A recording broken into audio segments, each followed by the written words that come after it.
Makurot daw si kuya. Konti lang. Okay, makurot ka na.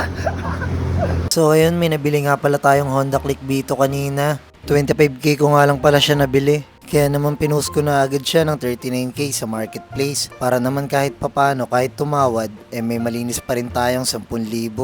Ayun nga, hindi ako nagkamali.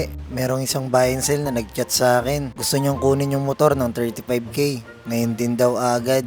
At pinuntahan na nga talaga nila agad yung Honda Click Vito natin. Dahil taga-Tondo nga lang din pala sila. Baka daw kasi maunahan pa sila ng iba. Ano yung tollboard pagka hindi talaga na Ayan, ayun sinasabi ko sa'yo. pasag. Pag din doon, ayun yung sa flip. Wala na. Sobrang mabusisi nga pala talaga nila sa pag-check ng motor. Pero naiintindihan ko rin naman dahil sa panahon ngayon, napakarami nang nagkalat na manloloko. Lahat ng ilaw ay chinek talaga nilang maigi kung gumagana. Pati na rin yung gulong at shock sa harapan. Next naman ay chinek nila yung mga papeles. Kung original ba talaga. Sabi ko pag fake yung papers sa kanila na yung motor. Saka makikita mo rito boss kahit pa paano naalagaan din yung unit, di ba? Next naman na chinek niya ay yung engine number kung tama ba yung nasa papel. Ay, baka mga Sige ka. Thank you.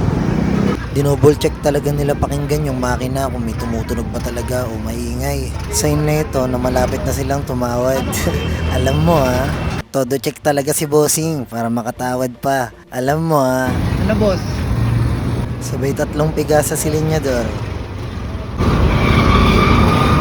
Yung paurot, may Kurot lang din ako dyan pag ano.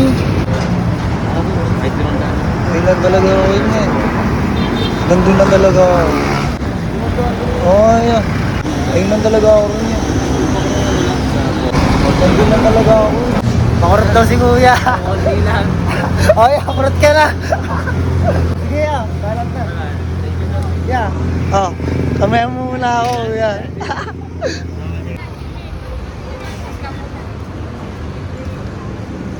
At ayun nga, binayaran na ako ni kuya. Makurot ka na